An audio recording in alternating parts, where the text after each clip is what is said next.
Alay sa Valdez, mas lalong gagalingan, lalong-lalo pa malapit na mag-retire.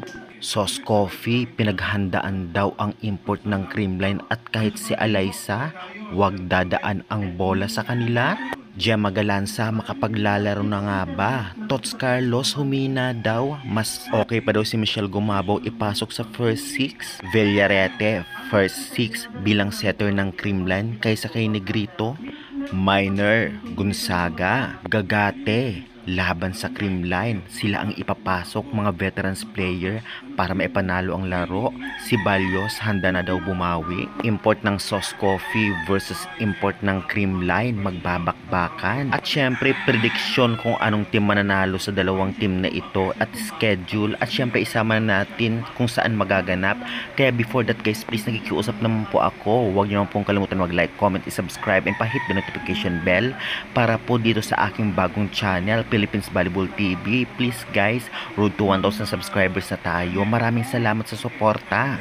Well, ito na nga ang inaantay ng lahat, ang bakbakan ng Sauce Coffee versus Creamline kung saan sila ang medyo nasa top sa ranking. Kaya naman kaabang-abang ang laban nila, 6:30 PM ngayong October 23 na paparating.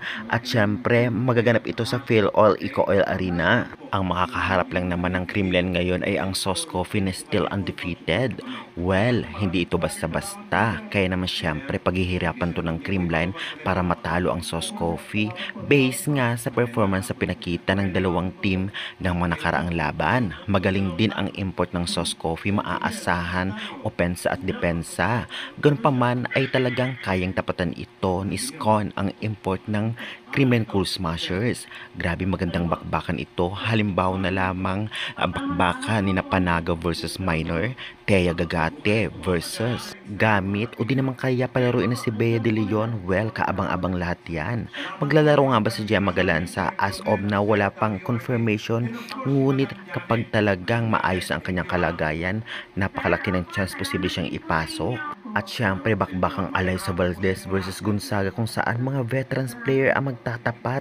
Grabe din ang depensa ng both teams. Kaya overall prediction about nga sa mga position, opensa, depensa, blockings at reception, hindi nagkakalayo ngayon ang dalawang team. Medyo lamang-lamang ang Creamline pagdating sa experience at ganitong crucial game kapag gustong mag-top sila. Marami nagsasabing talaga namang pinaghandaan ng Sauce Coffee ang import nitong Creamline na si Scon at si Alaysa Valdez. Hindi sila masyadong na-shock sa performance si Tots Carlos.